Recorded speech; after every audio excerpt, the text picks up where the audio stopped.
Estamos vendo sua tela já, Fábio. Agora é só você abrir a apresentação mesmo. Ah, já está vendo? Está ótimo. Então, deixa eu Estamos abrir. vendo. Tá perfeito. Está Isso. ótimo, então. Estava em dúvida aqui. Ah, Está vendo, excelente, então? excelente.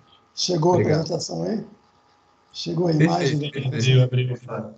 Está ótimo, muito bom. Bem, boa noite, obrigado aí pelo convite. Bernardo, muito bom ter um prazer aí poder conversar um pouco com todo mundo, com toda essa comunidade, né? E realmente a ideia aqui, então, é falar um pouco, né, conforme você me pediu, sobre o gasoduto Rota 3. E, inicialmente, né, logo surgiu uma dúvida, né, depois das palestras aí de terça-feira e de quarta, né, do Márcio e do Bruno, onde o Márcio falou sobre o projeto de dutos, né, submarinos, e o Bruno falou sobre a parte de pré-comissionamento, né. Realmente são temas totalmente pertinentes ao gasoduto Rota 3, né, ao projeto do gasoduto Rota 3, e que são assim, temas, todos os itens praticamente são totalmente relevantes e aplicáveis ao projeto. Então, para evitar aí duplicação e para evitar repetição de assunto, eu resolvi colocar aí itens específicos, né, pontos de destaque aí do Rota 3, né, que seriam alguns desafios e algumas coisas que se fez de diferente em relação aos outros projetos, né, e que muitas vezes nem aparece, né, nem fica evidente para todo mundo. Tá? Então, é isso que eu vou falar, então, colocar alguns pontos desses desafios e desses pontos aí mais importantes desse projeto aí, que é um gasoduto grande, um gasoduto importante para escoamento do gás do pré-sal da Petrobras. Né? Então, fazer uma breve introdução aqui sobre o mercado de petróleo, né, que é sempre interessante se ouvir sobre isso, a situação, a tendência, né? Os projetos rotas, né, que na verdade eu vou falar especificamente do Rota 3, mas é mais de um projeto. Hoje em dia nós já temos 3 projetos rotas, né, que são linhas de exportação de gás. Né. Depois, especificamente sobre o gasoduto Rota 3. E o item 4, que é o item mais importante, que é a evolução do projeto. Né. Como esse projeto se desenvolveu ao longo do tempo, né, a gente vai ver que teve várias idas e voltas, né, nesse caminho, e as simplificações e otimizações que foram feitas e implementadas, né, durante esse trajeto aí desse projeto. E as considerações finais. Tá? Então, vamos lá. Como iniciando aqui, então, só para a gente ter uma ideia do mercado de petróleo no mundo, né, é sempre interessante a gente ouvir, né? A gente continua vendo aí que os Estados Unidos, né, teve um incremento muito grande na produção de petróleo, né, nesses últimos anos, né, como a gente vem acompanhando, né, e realmente conseguiu, aí, com o shale, né, aumentar muito a produção de óleo. A Rússia também aumentou. Canadá também teve um destaque nesse aumento de produção. E o Brasil também, né, saindo de 2.500, né, em 2011 para 3.100 aí em 2017. Né. E um destaque também interessante para o México, né, que ele caiu a produção. Né.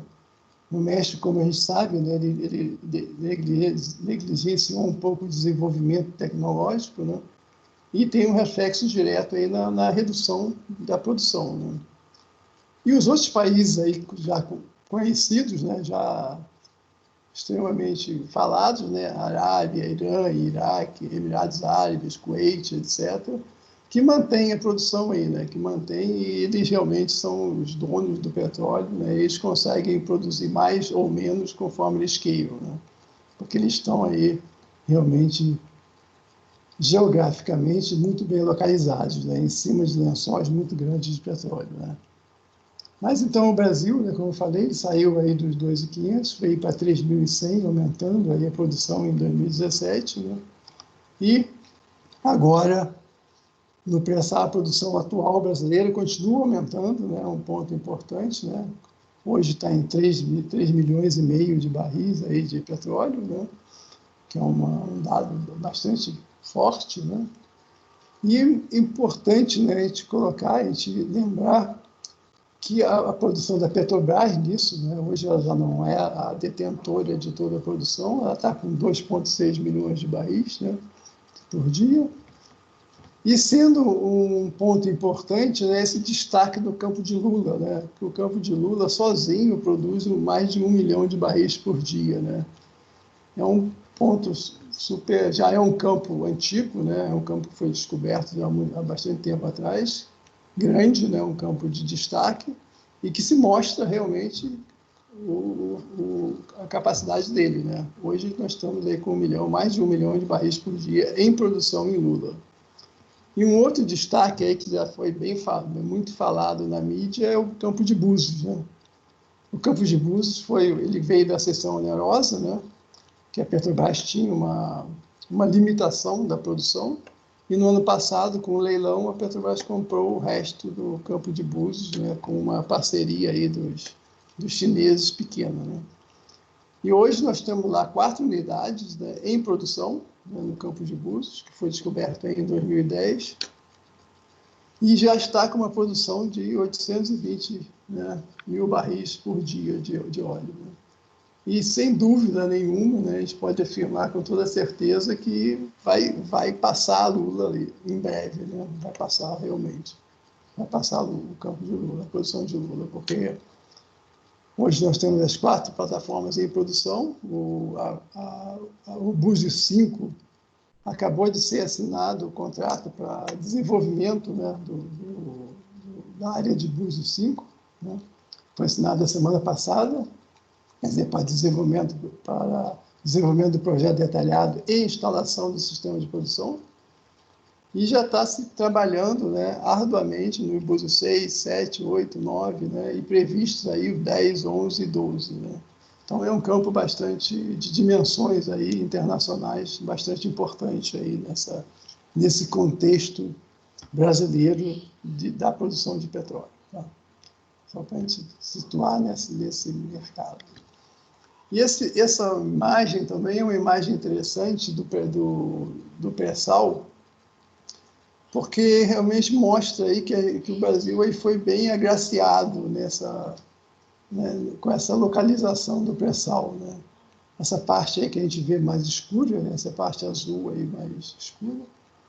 Embora, né, logo que se descobriu o pré-sal, se falou muito na distância da costa, né, que é situada em torno de 150, 200 quilômetros de distância da costa brasileira, porém, ele está localizado numa região excelente, né, uma região que vem do Espírito Santo até Rio de Janeiro, São Paulo, Paraná, né, Santa Catarina, um pedacinho, numa região, exatamente a região brasileira, de maior consumo de derivados. Né? Quer dizer, ele está perto da região de consumo. Né? Está perto da região de maior consumo de energia elétrica no Brasil e também de gás natural. Quer dizer, e é uma região que representa, aí, como está definido, né, 55% do PIB brasileiro. Né? Quer dizer, é uma localização bastante interessante, né? E tem esse potencial todo que a gente está vendo aí, né, muito grande, de realmente aumentar aí a produção brasileira de petróleo com essa área do pré-sal. Né? E ela realmente está se dominando o contexto. Né? Hoje em dia, aí, como os números que eu mostrei, né, realmente o pré-sal já está sendo a maior parte do óleo produzido vem dessa área do pré-sal. Então, chegando agora um pouco mais dentro do contexto da nossa conversa, né, o projeto Rota 3, né, Então, estou mostrando aqui nessa imagem os rotas, né, que a gente chama projeto Rotas. São, em função do tamanho daquele pré-sal que foi mostrado, a gente pode ver que a gente precisa de gasodutos de exportação de gás. Né? O gás é difícil de se transportar em navio. Existe a tecnologia, porém, ainda a exportação por gasoduto, né, se mostra bastante viável. Hoje a gente tem 3 sistemas de exportação de gás para o pré-sal brasileiro. A gente pode ver aqui mais ao sul, aqui, a gente pode ver o Rota 1, né? É um gasoduto já operação, que vem lá do pré-sal também, e vai para a região de São Paulo, né? Ali na região de Caraguatatuba. Tá? Ali é um gasoduto que passa na plataforma de mexilhão e continua levando gás para a região de São Paulo, de Caraguatatuba, ou TGCA, uma planta de gás que tem lá. A gente tem também o Rota 2, né, que é um gasoduto mais novo um pouco, também, mas já está em operação também, que vem também lá do pré-sal brasileiro, né, da área do pré-sal, e vai até Macaé, né, se dirigindo até a região de Macaé, a região de Cabiúnas. É um gasoduto também está em operação. E o Rota 3, né, que é o foco aqui da nossa conversa, né, que vem aqui também lá do pré-sal e vai para a região lá que chega aqui em Maricá, né, mais especificamente na praia de Jacolé, e depois se dirige, né, para o Comperj. Tá? Esse gasoduto, né, ele tem uma ligação, é interessante a gente observar aqui na imagem, depois a gente vai ver melhor, ele tem uma ligação com Rota 2. Ele tem 2 pontos, né, aqui na parte de baixo dele, na parte inicial, na parte de saída do Rota 3, ele sai junto com o Rota 2, então estão interligados, e o Rota 3 ele faz esse loop, e depois tem mais outro ponto de interligação com o Rota 2. Tá? Então, eles são interligados em 2 pontos aí, entre o Rota 2 e o Rota 3. Tá? Então, o Rota 3 hoje está instalado, a maior parte dele já está instalada, e a gente está concluindo somente a instalação da parte ultra rasa, aqui perto da praia, na região rasa, aqui perto da praia de Jaconé. E o duto terrestre também está sendo construído, que vai levar o gás até o Comperj, que agora está mudando de nome também. Né? Um pouquinho da história, né, desses projetos. Né? O Rota 1, né, ele foi o primeiro gasoduto de exportação. Né? Ele tem diâmetro, na parte profunda, ele tem um diâmetro de 18 polegadas, né? E que vai até a plataforma de mexilhão, e depois ele segue para a terra com 34 polegadas. Esse projeto foi autorizado, né, a construção, né, o detalhamento e construção em 2008, e hoje está em operação já desde 2011. É uma importante via de escoamento de gás. O Rota 2 também é um duto de 18 polegadas na parte mais profunda, e depois 24 polegadas até lá Macaé, né, até a parte de Cabiúnas. Também é um projeto que foi autorizado em 2011 e hoje já está em operação, né? Também está exportando gás do pré-sal. E o Rota 3 é um duto de 2 diâmetros, 20 e 24 polegadas. Depois eu vou mostrar o esquema dele, dessa aumento e diminuição de diâmetro. Foi também autorizado em 2011 e hoje se encontra em final de construção. Tá? Hoje, como eu falei, a gente está concluindo a construção da parte ultra rasa, da parte perto da praia de Jacolé. Continuando bem. Aqui a gente tem um desenho um pouquinho com mais destaque, né, para o gasoduto Rota 3. A gente pode ver que ele sai aqui de baixo, da parte inferior da figura, né, junto com o Rota 2, que é esse gasoduto mais claro aqui. Então, eles têm uma interligação via um plane, que foi instalado nessa região. Então, eles saem do ponto. O Rota 3 faz essa volta aqui, né, em direção à direita da figura, né? E tem um outro ponto que também está interligado à Rota 2. E a partir daí, ele segue direto para a terra, lá para Jacolé, e depois para o Comperj.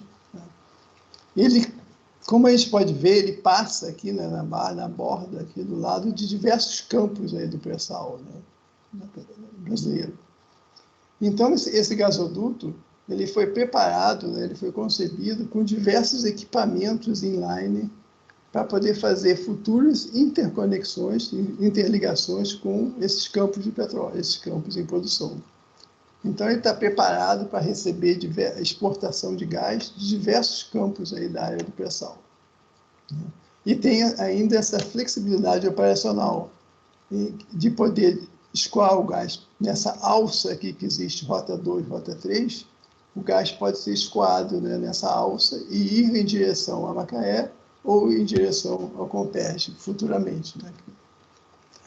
Então, esse é um ponto de flexibilidade operacional importante aí para a malha de gás aí de exportação aí do pré-sal. Tá? Aqui a gente mostra aqui um esquema, né, do gasoduto de exportação Rota 3, tá? É um esquema como ele está concebido atualmente, né? A gente pode ver que tem uma seção profunda, que a gente chamou de seção profunda, que é um duto onde o tubo é de 20 polegadas, são 155 quilômetros, sai lá de 2.190 metros de profundidade, mais ou menos. Ele vem com 20 polegadas até a lâmina d'água de mais ou menos 1.500 metros, onde ele reduz, ele aumenta o diâmetro, né? Ele sai de 20 para 24 polegadas. Tá? Simplesmente por uma redução concêntrica, não tem nenhum equipamento maior nessa região. E ele continua indo em relação à costa, né? Até a lâmina d'água de 650 metros, onde a gente tem esses dois equipamentos aqui para fazer essa interligação. Esses equipamentos, esses PETs auxiliares aqui, como a gente chama, estão posicionados em 650 metros de lâmina d'água. Então, a seção profunda está constituída por essa parte aqui do gasoduto, de 650 metros de lâmina d'água, até o final, lá em 2.190, 2.200 metros de profundidade. Tá? E é nesta região que estão localizados os equipamentos para interligação, claro, né? E depois ele continua aqui indo com 24 polegadas até a lâmina d'água de 58 metros. Tá? E com um tubo de 24 polegadas, né, são mais ou menos 150 quilômetros. E essa parte, que a gente chamou de ultra rasa, ela vai de 58 metros de lâmina d'água até a praia lá de Jacolé, tá? Perto ali de Ponta Negra. Tá? E essa seção, né, ele foi dividido assim, em termos, eu vou mostrar mais na frente, né, em termos de otimização de instalação. Tá? Foi dividido dessa forma. Tá? Eu vou voltar a falar mais na frente sobre isso. Então, como eu falei, os equipamentos que existem nesse gasoduto são a redução, uma simples redução concêntrica, né, de 20 para 24 polegadas. A gente tem vários equipamentos inline, tá? São 9 equipamentos inline, são inlines T, né, derivação em T ou derivação em Y. Né? Derivação em Y são 2 e derivação em T são 7. Isso inseridas dentro do gasoduto, tá? Como parte integrante do gasoduto. A gente tem planes, que são posicionados ao lado do duto e interligados a este, né? São 5 planes. Plets, né? São os PETs, tem um plet aqui na extremidade do duto, né? Em 2.200 metros de lâmina d'água, e mais 2 plets aqui em 650 metros de lâmina d'água para fazer essa interligação. E válvulas, né? Válvula esfera também como parte integrante do duto, tem 5 unidades. Essas válvulas visam aí fazer o inventário de gás, né? Reduzir o inventário de gás e controlar esse volume de gás aí nesse duto, né? Que tem aí uma extensão de aproximadamente 300 quilômetros, né? Então, um pouco mais de 300 quilômetros. Então, realmente é um volume de gás muito grande, então se optou por colocar 5 válvulas esfera no duto, nesse gasoduto. Okay? Então, essa é a atual conjunto do gasoduto. Aqui a gente tem uma visão artística um pouquinho mais elaborada, né, desse gasoduto. Aqui é justamente nessa parte aqui embaixo, à esquerda, a gente tem aqui o plane inicial, né, onde o gasoduto se inicia, né, tá? O plet da extremidade do gasoduto, e é nessa região aqui que está interligado à Rota 2. Tá? A Rota 2 ele passa aqui do lado, né?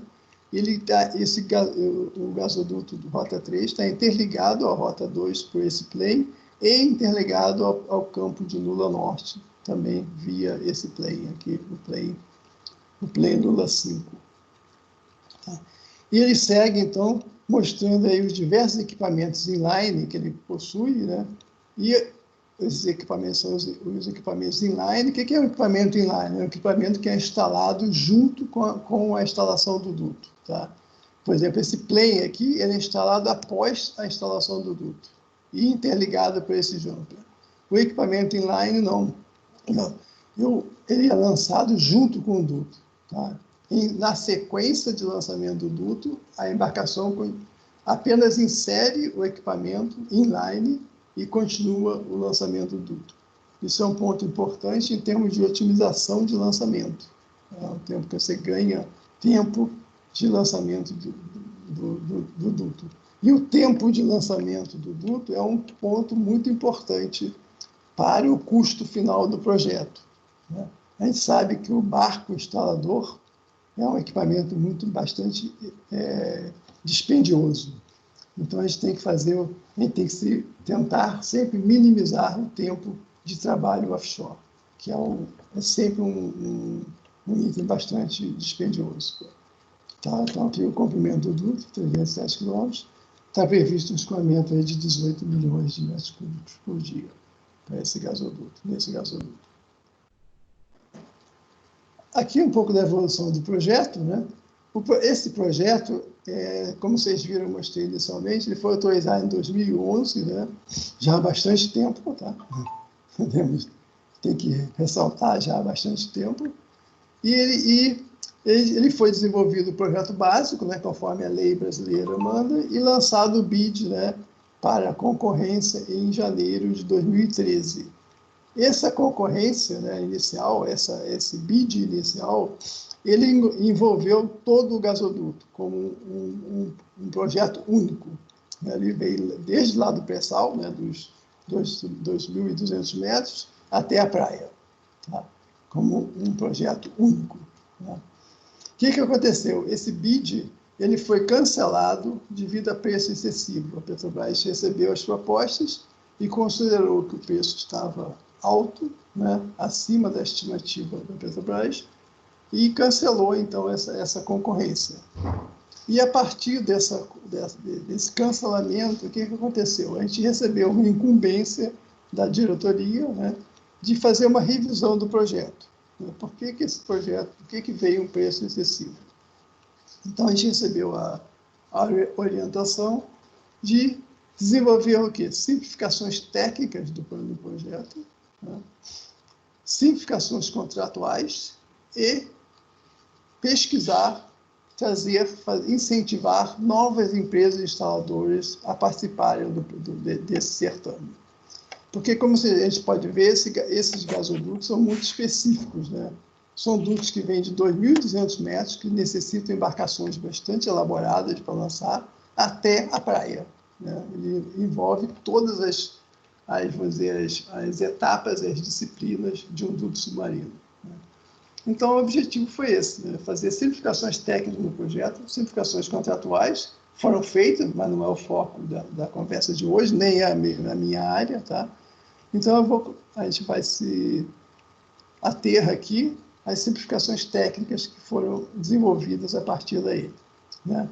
E também essa parte aqui do incentivo a novas empresas instaladoras também é um ponto importante, porque, como eu falei, a instalação do gasoduto é um item bastante dispendioso. Né? A embarcação instaladora, ela tem um custo alto.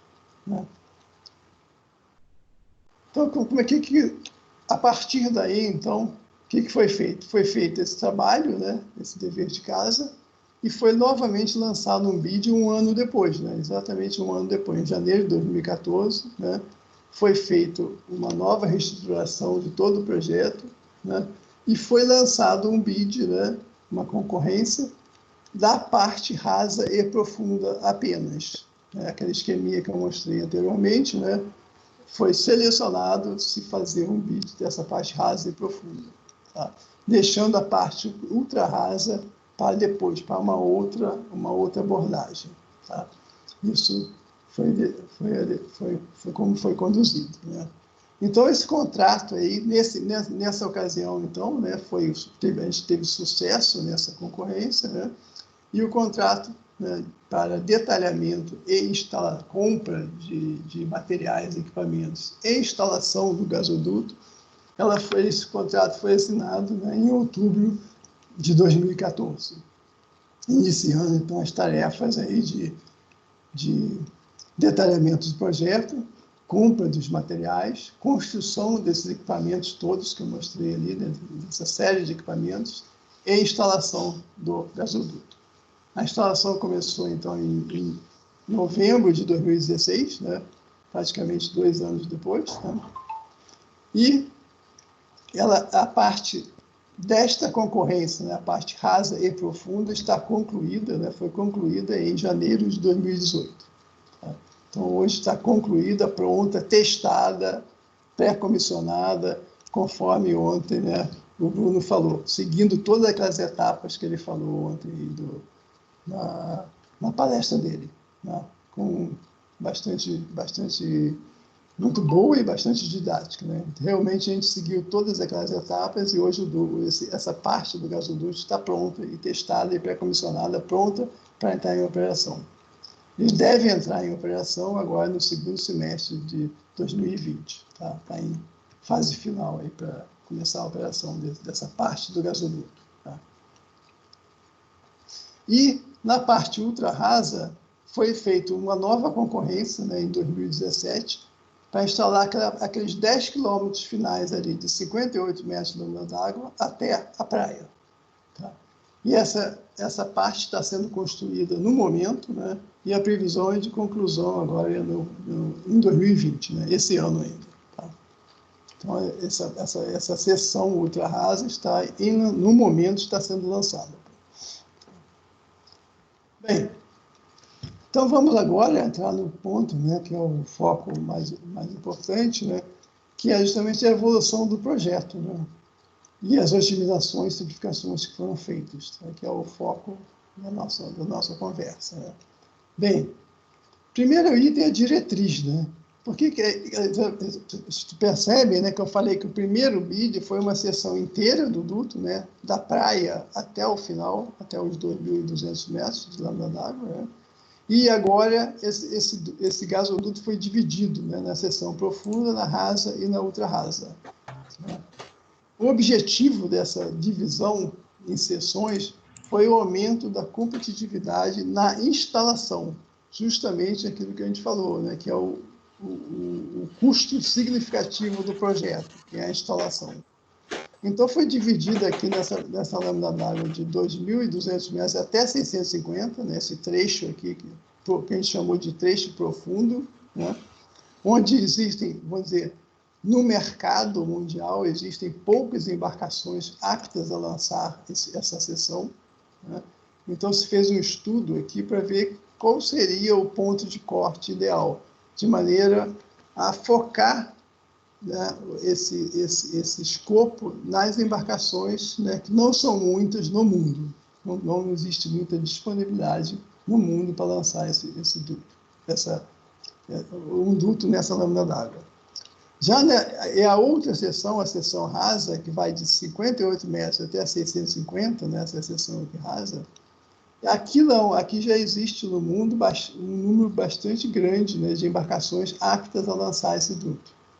Então foi pensado, vamos então tentar aumentar a concorrência, né, para trazer mais empresas aptas a lançar esse duto. Tá? E a parte ultra rasa, que também é uma parte bastante específica, né, foi deixado aí para se fazer uma concorrência após. Né?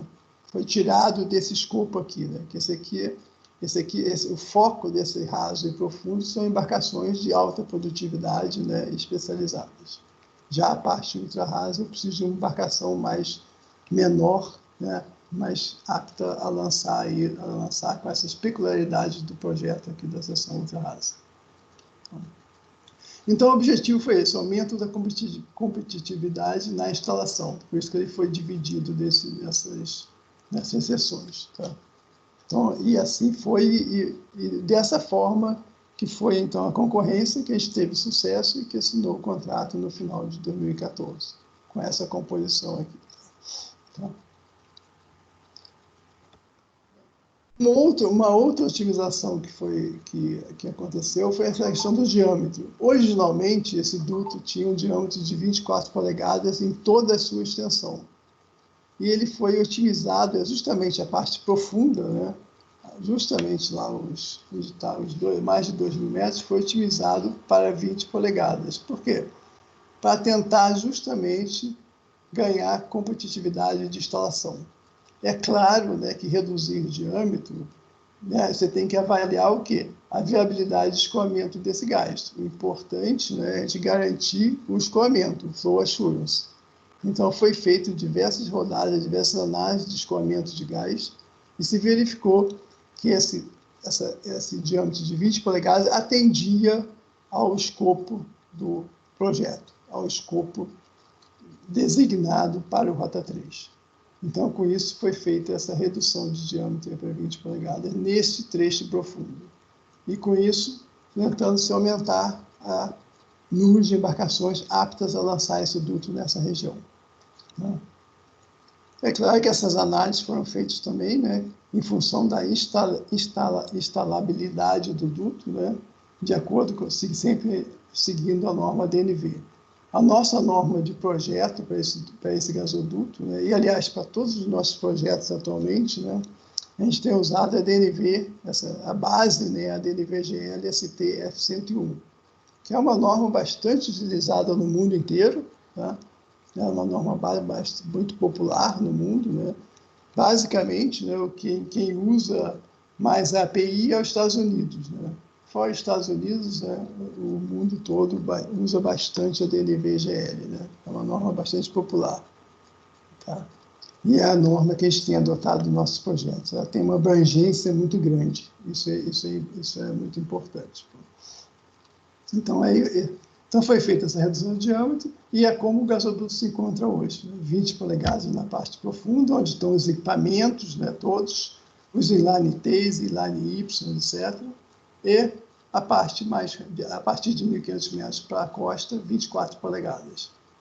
E há um detalhe, e a parte que vai da praia até o Comperj é 22 polegadas. Então, a gente tem um gasoduto aí bastante, vamos dizer, que vai de 20, 24 e depois 22 polegadas até lá o Comperj. Tá? Uma outra otimização importante foi a questão dos equipamentos. Né? Como eu falei, a gente tem diversos equipamentos inseridos nesse gasoduto, né? Que são equipamentos importantíssimos, que são eles que vão garantir a efetividade do gasoduto. Né? Eles vão permitir a entrada de gás nesse gasoduto, né? Em diversos pontos, não somente nas extremidades. Né? Então, eu fiz uma comparação aqui, uma tabela 1 e a tabela 2. A tabela 1 é o projeto original, aquele projeto que foi cancelado, e a tabela 2, só para a gente ver a quantidade de otimização que foi feita. Né? Os planes, né, eles eram 7 e passaram para 5, foi reduzido 2 planes. Os pletes, que existiam inúmeros pletes, né, são os equipamentos que vão na extremidade do duto, eles saíram de 11 para 3 pletes. E os inlines, que eram 4, aumentou para 9. Porém, isso aqui, esse aumento trouxe um aumento, um ganho de produtividade no lançamento do duto. Porque, como o nome fala, são inline T's, né? Inline T's e inline Y, né? Que são lançados inline, quer dizer, dentro do duto, sem precisar a embarcação parar, abandonar, né? Instalar equipamento e retornar. Então, eles são inseridos no lançamento do duto. Isso ganha produtividade e reduz o tempo de instalação. Isso aqui se mostrou bastante efetivo aí no final aí do projeto, né? Avaliando o final do projeto. Conectores, né? Aumentou um pouco o número de conectores devido a esses inlines. Válvulas, reduziu bastante o número de válvulas. E jumpers também reduziu bastante. Então, houve assim, uma otimização geral, né, dos equipamentos e da maneira como o duto iria ser instalado. Tá? esse aqui foi um ponto importante, né, em termos de simplificação e otimização de custo e de prazo também, né? Redução de custo, que eu coloquei aqui embaixo, né, e redução de custo, né, menos equipamentos, menor custo, né, e principalmente prazo de instalação, que é um item bastante pesado aí em qualquer projeto de qualquer duto submarino, né? Então, esse aqui foi um estudo bom e teve, assim, trouxe ganhos aí para o projeto bastante significativos. Um outro ganho, um outro estudo que foi feito foi a resistência ao colapso, tá? Esse aqui foi um ponto interessante, né? Porque esses dutos, né, 20 e 24 polegadas, são dutos, né, do tipo soldado UOE, né? São dutos, né, feitos a partir de chapa, né? Esses dutos feitos a partir de chapa pelo processo UOE, o que a norma fala, a DNVGL, né? Ela fala o seguinte, que você deve usar nos teus cálculos, né, de colapso, um fator, né, um fator de segurança que a norma chama de alfa-FAB de 0,85. Né? A norma define isso, norma DNV. Por que ela define essa penalização aqui para tubos do tipo OE? Os tubos do tipo OE são aqueles que são feitos a partir de chapa, né, como eu falei. A chapa é dobrada no formato U, né, a primeira dobra. Depois a chapa é moldada, né, no formato O. Esse tubo, então, esse tubo, né, no formato O, né, ele é soldado longitudinalmente, né, feita a solda, né, e depois ele sofre uma expansão, é o processo E, né, de formação do tubo. Sofre uma expansão justamente para conformar o tubo, colocar ele nas dimensões de acordo com as normas. Então, o fato de ele sofrer essa expansão, ele perde propriedades de resistência ao colapso. Tá? Isso é constatado, né? Foi constatado, já é definido, é o chamado efeito Bauschinger, né? Devido a essa expansão, então os tubos do tipo OE são penalizados com esse fator alfa-FAB 0,85. Porém, a norma também coloca que se você fizer um processo de qualificação, um processo de tratamento térmico e qualificação, você pode mudar, né, incrementar, melhorar esse fator alfa-FAB, tá? Melhorar ele, penalizando menos os tubos. Foi o que a gente decidiu fazer, junto, em parceria aí com a Atenais, né, que foi a fornecedora dos tubos, tá? Foi decidido, então, se partir para essa qualificação desse fator alfa-FAB.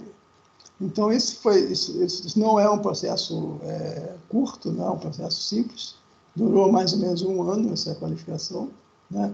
O que envolve que é todo um processo, né, de desenvolvimento de metodologia, como também testes em escala real, testes nos tubos em escala real, né? O que se fez, então? Se aproveitou o tratamento térmico do revestimento, tá? Isso que foi interessante, não acrescentou nada de novo ao processo. A gente apenas usando o tratamento térmico do revestimento dos tubos, anticorrosivo dos tubos. O revestimento anticorrosivo, a gente usou o tripla camada de polipropileno, que recebe uma camada de FBE por baixo, né? E para isso eu tenho que aquecer o tubo em torno de 230, 240 graus. Né? Esse tratamento, né, esse aquecimento já causa aí uma melhora nas propriedades ao colapso do duto. É isso que a gente buscou, então, utilizar, fazendo, então, esses testes em escala real, em câmara hiperbárica. Esses testes foram feitos no Canadá. Tá? E, com isso, então, depois desse trabalho todo teórico e o trabalho de teste experimental, a gente conseguiu obter um valor de alfa-FAB 1. Né? Poderia não chegar a 1, poderia ter chegado a 0,9, 0,95, ou menos. Né?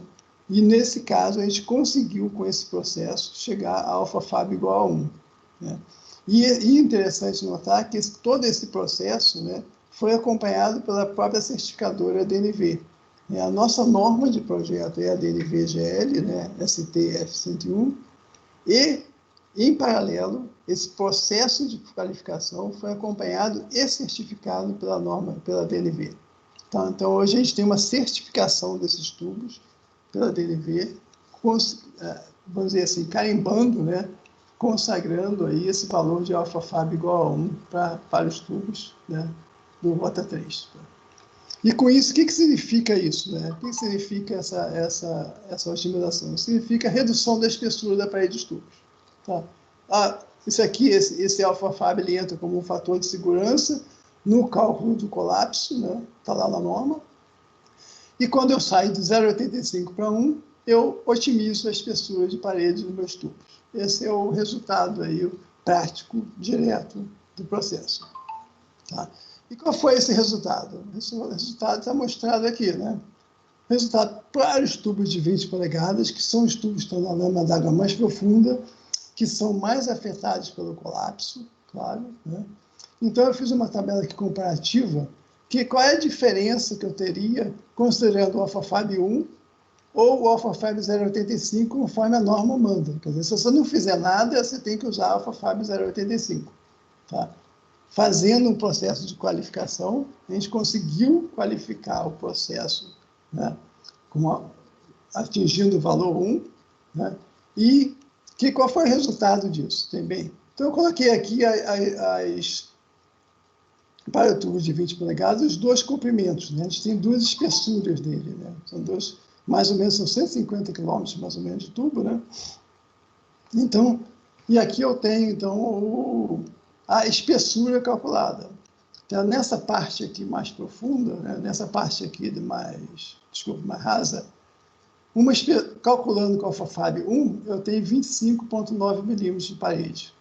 Calculando com a alfa-Fab 0,85, eu tenho 27,1 milímetros de parede. Simplesmente o uso único e exclusivamente desse fator alfa-Fab. E, claro, esses tubos, né, em 2.000 metros de lâmina d'água, são dimensionados. O dimensionante desses tubos é o colapso. Né? O fator dimensionante é o colapso.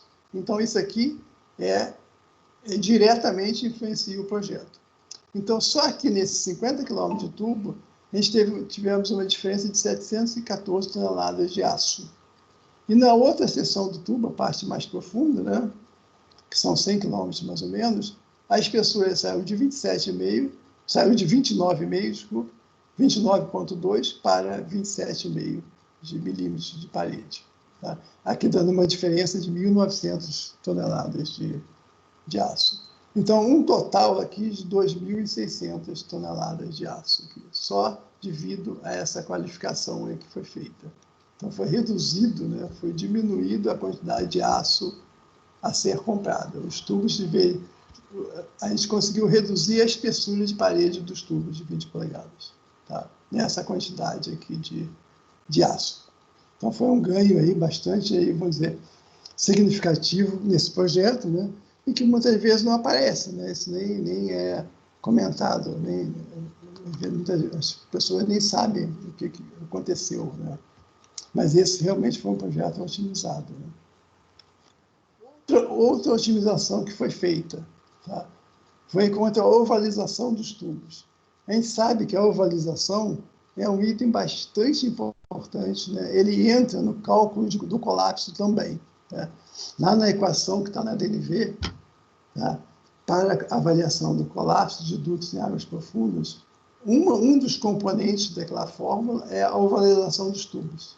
Ela entra está diretamente relacionada à espessura. Tá? A ovalização é um item importante. Claro, é fácil de ver, né? Se tiver um tubo muito ovalizado, ele vai ser mais sujeito ao colapso. Se tiver um tubo bem redondo, né? Bem redondo, bem legal, ele vai ter uma resistência maior, né? É intuitivo isso, né? Então, o que foi feito nessa questão? Né? Foi feita uma avaliação de todos os fornecedores OE, né? De tubos OE, tá? Que é o foco do projeto, né? E aí, o que a gente conseguiu? A gente conseguiu reduzir o valor da ovalização dos tubos comprados, sem custos, que é importante, né? Sem custo. Por quê? Porque as unidades, foi verificado que as unidades podiam produzir um tubo de melhor qualidade do que está definido na norma. Então, a gente conseguiu comprar tubos com menos ovalizados, com mais redondos, vamos dizer assim. Tá? Isso sem ter um custo. Além disso, foi feita também uma avaliação detalhada da ovalização de instalação por elementos finitos. Tá? Foram feitos modelos, né, de elementos finitos, né? Porque, claro, a gente sabe que quando o duto ele é instalado, as cargas de instalação são muito altas, né? A gente chega a cargas de 300, 400 toneladas aí de instalação.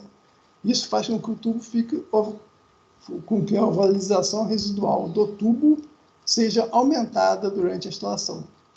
Então, a gente fez um estudo bastante grande, né, sobre isso, e a gente conseguiu otimizar, então, essa instalação, né, essa ovalização, sendo que no final, a ovalização final total, né, o que significa isso? A ovalização do tubo lá no fundo do mar, depois de instalado, foi reduzida para 1,2%.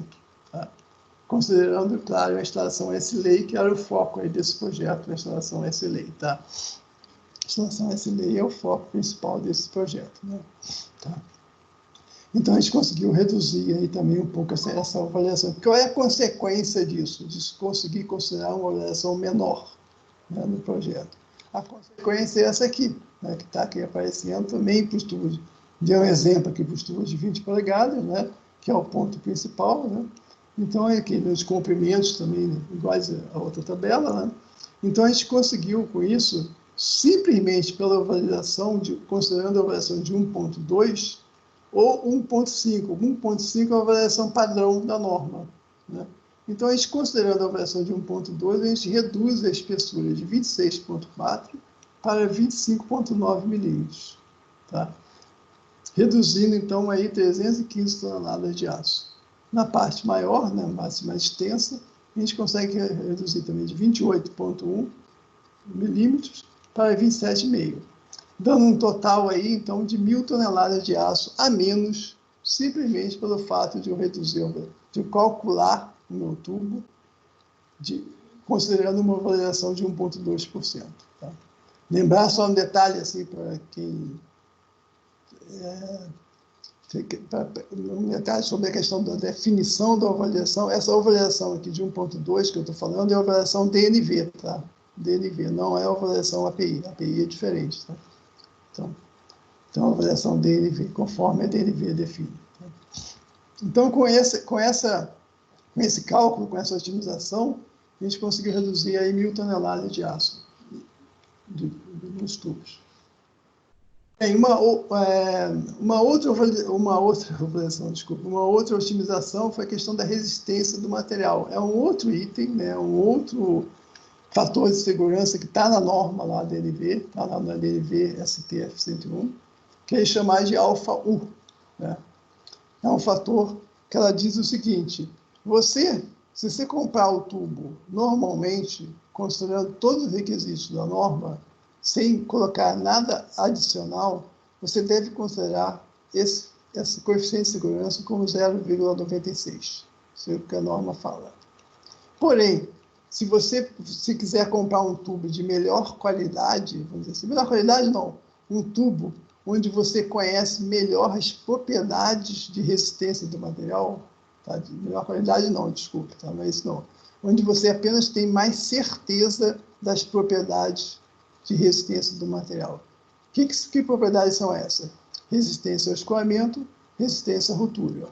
Se você comprar o tubo considerando o alfa-U, você vai ter mais confiança nos limites de escoamento do teu aço, no limite de ruptura do teu material, e com isso você vai poder usar um fator de segurança em vez de 0,96, 1. Quer dizer, sem fator de segurança. Né? Tá? Então, a gente foi consultar todos os fornecedores disponíveis para saber se podia, se eles atendiam esse parâmetro da norma DNV. E foi possível, né, fazendo alguns ajustes, né, foi possível atender essa condição sem custo adicional. Isso que é importante, né? Porque é importante aí o detalhe, né? Essa otimização desse fator implica em você fazer mais testes para você checar as propriedades iniciais do teu material. Quer dizer, o limite de escoamento e limite de rotura. Você tem mais confiança nesses valores. Tá? Com isso também, o que aconteceu? Houve, então, uma economia, né? E aqui eu dei um exemplo apenas em termos de espessura, né?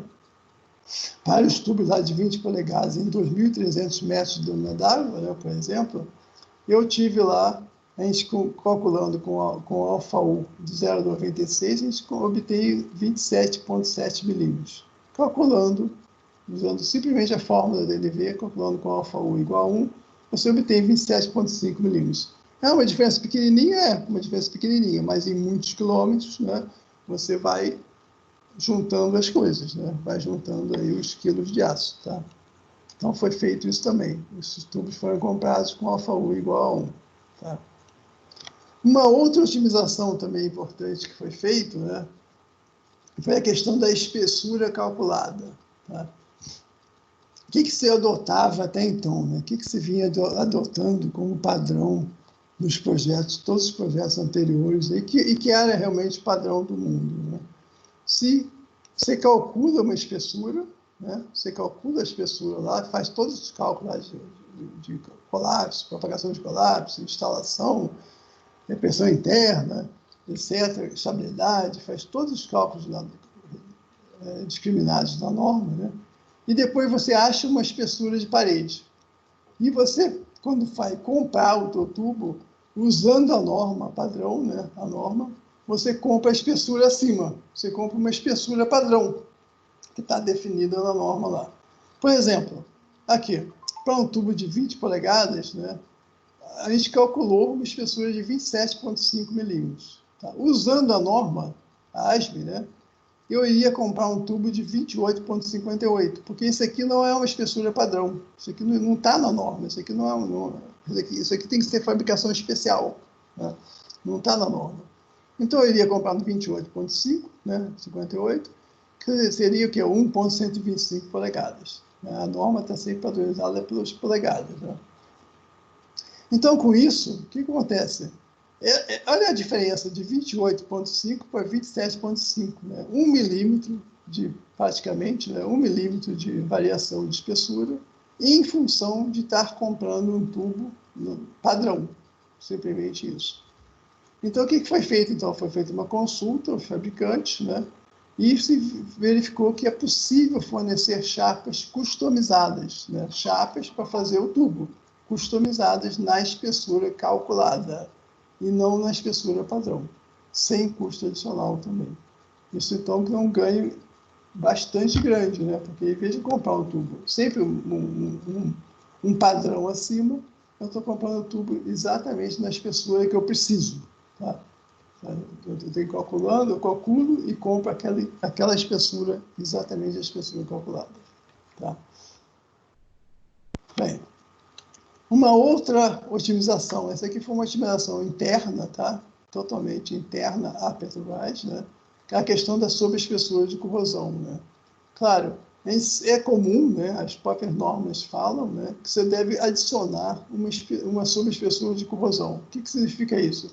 Você, depois que você calcula o teu tubo, você adiciona uma espessura adicional sobre espessura, né, para a corrosão. Significa que aquela espessura adicional ela vai corroer ao longo da vida útil do projeto. No final da vida útil do projeto, já não existe mais aquela sobreespessura. Tá? Eu fico só com a espessura calculada. Né? Tá? Essa que é a ideia da sobreespessura de corrosão. É algo a ser corroído durante a vida útil do projeto. Então, foi feito um estudo interno da Petrobras, né, verificando o quê? Os equipamentos de processo nas unidades de produção, todas as unidades de produção foram avaliadas, né, para ver quais são os equipamentos que estão lá, como que eles estão produzindo, né, qual é o gás que eles estão injetando nesse gasoduto. Né? Lembra que tem várias plataformas exportando gás para esse gasoduto. como é que ele está exportando gás para esse gasoduto? O gás pode ser desenquadrado em algum momento da vida, tá? Tá? Qual é a probabilidade vezes o tempo de exportação do gás padrão? Né? O gás padrão é um gás seco, bonitinho, tratado, sem contaminante, sem nada. Eu vou exportar ele, ele não corrói o duto. Agora, se a planta perder o padrão, desenquadrar, pode ser que eu tenha que exportar algum gás durante algum tempo, né? O gás desenquadrado, com umidade ou com um contaminante. E foi verificada também a confiabilidade desses equipamentos de produção. Né? Qual é a confiança que eu tenho nesses equipamentos? Hoje, as plataformas com peneira molecular, né, são plataformas muito mais confiáveis para exportar um gás padrão, né, dentro das suas propriedades exigidas. Né? Então, foi feito esse estudo, foi feita essa dimensão, né, e com isso se conseguiu, então, se reduzir a sobreespessura de corrosão. Até então, era comum se adotar a sobreespessura de corrosão de 3 milímetros. Né? Era um padrão. Né? Até muitas empresas, não só aqui no Brasil, fora também adotam, né? A sobreespessura de 3 milímetros aí para uma, como se fosse meio um padrão. Né? Como a gente já tinha adotado também em projetos anteriores. E com esse estudo aí específico para as unidades, né? E para os equipamentos dessas unidades, foi possível, então, se reduzir essa sobreespessura de corrosão, né, em cada trecho do duto, né, para meio milímetro, para 1,5 milímetro, para 0,8, para 0,3. Quer dizer, foi reduzindo, o duto foi todo dividido em trechos, dividido em seções, né, conforme o local que ele está, conforme as unidades que estão exportando gás, estão bombeando gás para esse gasoduto, e com isso, então, foi reduzida essa sobreespessura de corrosão de forma significativa, ao invés de se adotar 3 milímetros em toda a extensão do duto. Tá? Com isso também, né, em 300 quilômetros de duto, né, houve uma redução significativa aí em aço, né, em economia em aço, tá? Devido a isso. Então, aqui eu coloquei, aqui, né, falando dessas otimizações, eu coloquei um resumo aí das otimizações, né? A gente pode ver aqui um total, né? Tanto o fator alfa-Fab aqui, tá vendo? O primeiro que eu falei, a ovalização dos tubos de 20 e 24, tá vendo? O requisito U, né, que foi tanto para o tubo de 20 como para o tubo de 24. A questão da espessura calculada, né, de comprar a espessura que eu calculei e não arredondar para um item acima, né? A questão da subespessura de corrosão. Isso tudo, então, somando isso tudo, houve uma economia aqui de 11 mil toneladas de tubo, de aço, né? 11 mil toneladas de aço, 11% do peso total. Quer dizer, foi uma redução, uma otimização bastante significativa em aço, tá? Em aço. E que deu certo, né? Hoje o tubo está instalado, foi instalado com sucesso, tá? Não teve nenhum percalço maior por causa dessa redução aí do aço, tá? Então, realmente foi muito bom e se mostrou eficaz, né? Se mostrou realmente eficaz. Né? Bem, falando um pouquinho agora de instalação, né? Que é o outro lado, né? A gente tem atualmente no mundo 4 métodos de instalação de dutos, né? Que a gente conhece, é o chamado S-Lei, o J-Lei, o Rio-Lei e o arraste. Né? Nesse nosso duto aqui, né? no Rota 3, os únicos métodos aplicáveis, né, de instalação é o S-Lei e o J-Lei. O Rio-Lei não dá, porque você não consegue enrolar um tubo de 24 polegadas, né? Ele não resiste, né? E o arraste também ele não é aplicável nesses trechos longos de duto. Tá? Ele foi aplicado até o arraste só na parte da praia ali, que eu vou mostrar daqui a pouquinho. Tá? Foi um trecho pequenininho de 1.000 metros, mais ou menos 1.300 metros. Tá? Mas é muito específico, são regiões, é um método específico para certas situações. Então, para esse do Rota 3, o foco é o S-Lei e o J-Lei. O que é o S-Lei? Falando rapidamente aqui dos métodos, né?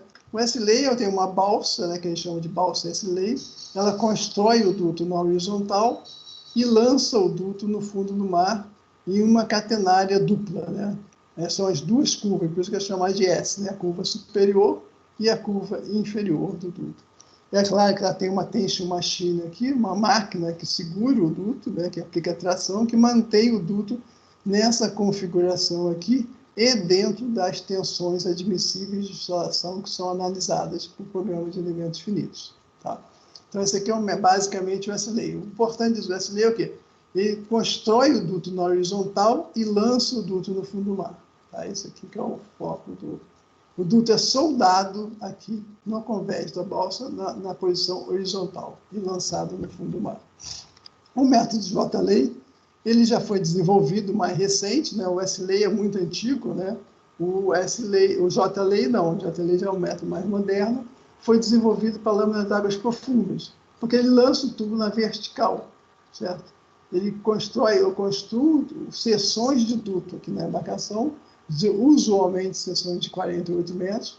Essas seções são carregadas na torre de lançamento e o duto é lançado no fundo do mar de 48 em 48 metros. Tá? Isso é um método típico para lâminas de águas profundas. Tá?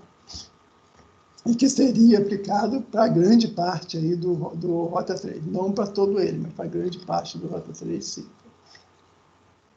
Um outro método que não é aplicável ao Rota 3 é o método Hill, onde o duto é enrolado num carretel, tá? Enrolado como uma bobina, né? Ele é enrolado e a embarcação se desloca para o local de lançamento e desenrola o duto, né? Passando por essa torre aqui. Nessa torre o duto é retificado, né? Ele é retificado para retirar a deformação do tubo aqui. Ele é retificado e lançado no fundo do mar. Tá? Esse aqui é um método muito eficiente, porque ele é muito rápido, né? O duto está pronto. Tá? O duto já está pronto e é só desenrolar. Praticamente, né? A embarcação vai navegando devagar e vai lançando o duto no fundo do mar. É um método bastante eficiente, muito usado no mundo todo, mas não aplicável para dutos aí de 20 polegadas e 24 polegadas. Tá? E o método de arraste, né? Um exemplo aqui. O duto é construído em terra, está vendo uma foto aqui, né? Onde o duto foi construído totalmente pronto, construído em terra, e tem uma embarcação aqui puxando esse duto para o mar. Tá? Então, ele está... Aqui é uma boia, né? Colocada na extremidade do duto para manter a extremidade do duto flutuando. E a embarcação vai e reboca o duto por lá. Claro, isso aqui é aplicável para seções, né, definidas de duto, né, regiões não muito distantes aí do local, do objetivo final. Tá? Mas então, basicamente, o que existe no mundo são esses 4 métodos de instalação de duto. Para o Rota 3, né, o que seria aplicado? O método S-Lay e o método J-Lay. Com a concorrência, como eu falei, que foi feita em 2014, a empresa que ganhou foi a empresa Alcias, né? Ela ganhou com o método S-Lay. Tá? Então, ela ganhou as 2 porções, a parte profunda e a parte rasa. Então, ela lançou com essa embarcação aqui, que é chamada de Solitaire, é uma embarcação antiga, mas muito eficiente, né? Ela lançou tanto a parte profunda como a parte rasa do duto, quase aí 300 km de duto. Tá? Lançou lá de 2.100 metros d'água até 58, quer dizer, lançou de 58 até 2.100 na realidade. Tá? Ela começou lançando na parte rasa e foi até o final do duto, lá em 2.100 metros. Ela é uma embarcação, como vocês podem ver aqui, né, é um navio grande, né, um navio bastante extenso, né, e ela trabalha para otimizar a produção, a produção do lançamento do duto. Ela usa o que a gente chama de junta dupla. São tubos, né? Ela recebe tubos de 24 metros no convés dela. Ela tem 2 linhas de soldagem que soldam os tubos para 24 metros. E essa seção aqui de 24 metros entra na fire line, né? Na linha de lançamento dela. Tá? Então, ela lança de 24 em 24 metros e não de 12 em 12 metros. Quer dizer, com isso, ela aumenta, duplica, né, a produtividade de instalação dela. Tá? Além disso, ela tem toda uma linha de montagem aqui que fica embaixo do convés dela, né? Fica protegida aqui embaixo do convés. Ela tem uma linha de montagem toda automatizada, toda otimizada e automatizada. Então, com isso, essa embarcação conseguiu, neste lançamento, tá? Dados reais, conseguiu lançar mais de 5.000 metros de tubo em determinados dias. Tá? Ela teve uma produção muito boa, muito boa de lançamento, mas em alguns dias ela conseguiu lançar mais de 5 mil metros por dia, que é uma produção muito boa, realmente é um recorde isso, tá? Excelente, é uma produção muito boa mesmo. Tá? Usualmente, essas embarcações conseguem ir em torno de 4 quilômetros por dia, por aí. Então, essa produtividade que ela conseguiu em vários dias foi realmente muito boa. Tá?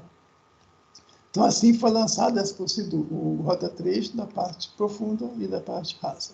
Tá? O que foi feito? Mais uma otimização aí, que eu deixei para a parte de instalação, que foi feita também para garantir justamente essa produtividade alta. Foi uma otimização de revestimento. Tá?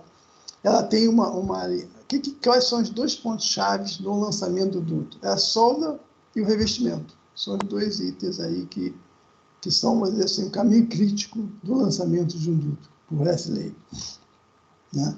E o que foi desenvolvido aqui? O que a empresa fez? O que ela desenvolveu? Ela desenvolveu um revestimento semi-automático. Né? Isso foi a primeira vez que esse tipo de automatização foi feita aqui no Brasil. Foi feita aqui com a gente no Brasil e talvez no mundo. Né? Tá?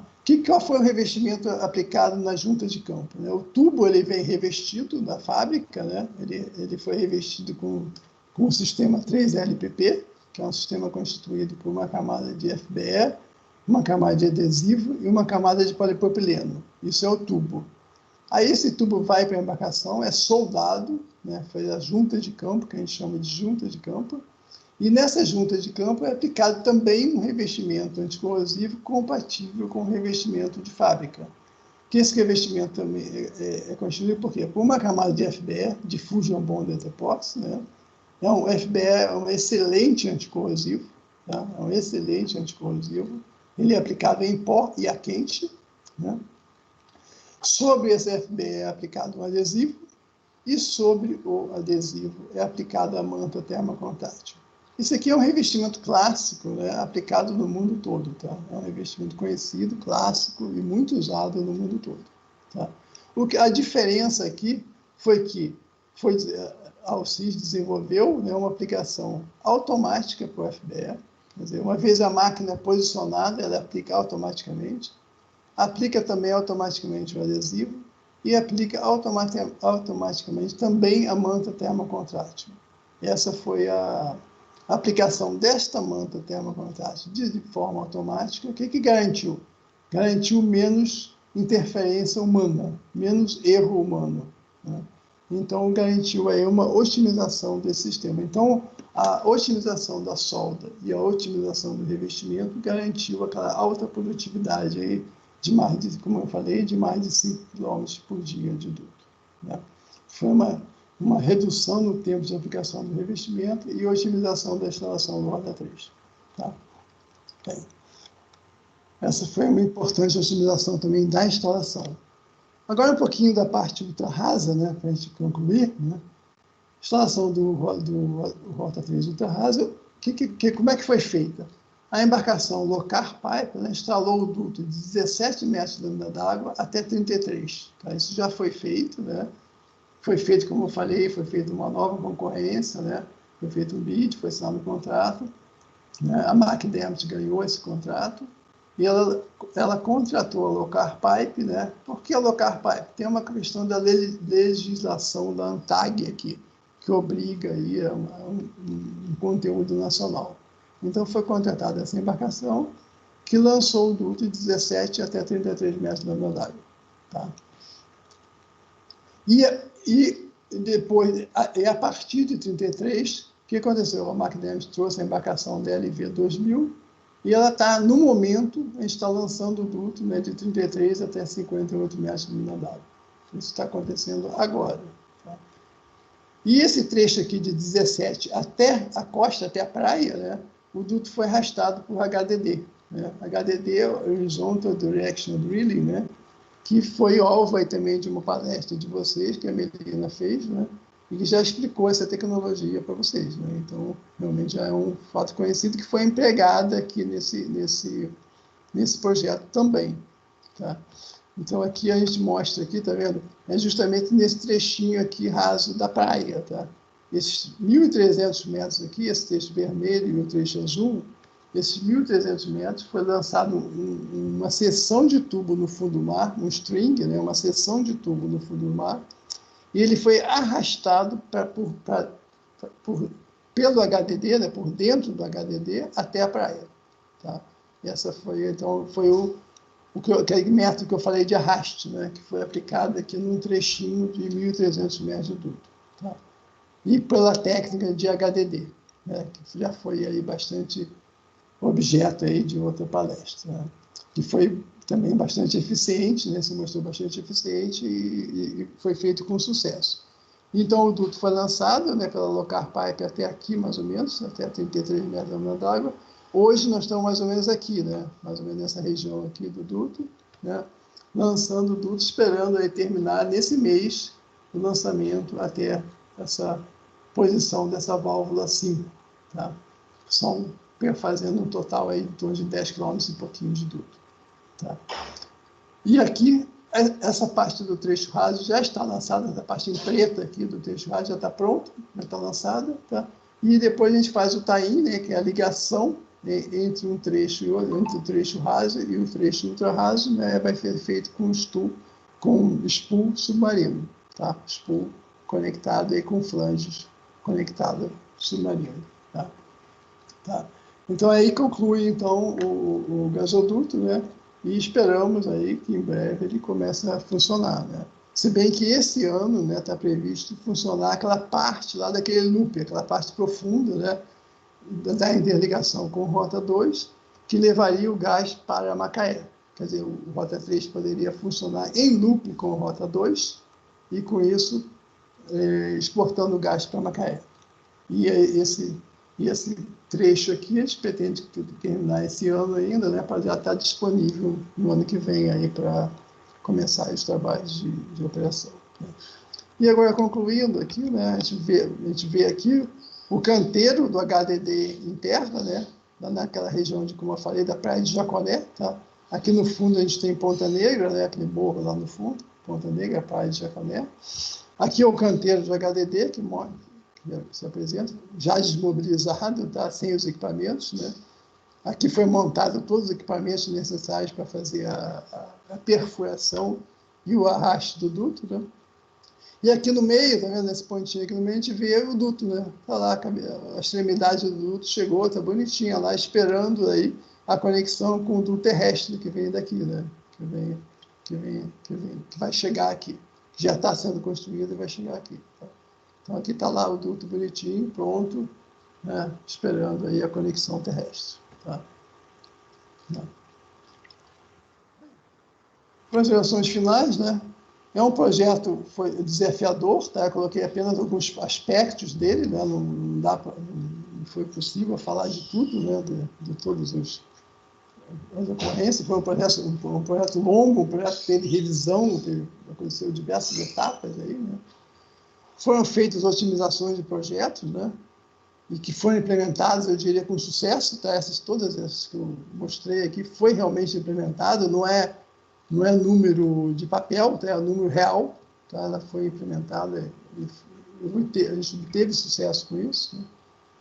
Esses equipamentos inline, né, quando a gente mudou de um projeto para o outro, né, quando a gente fez a otimização, os inline eles se mostraram realmente efetivos para a instalação, tá?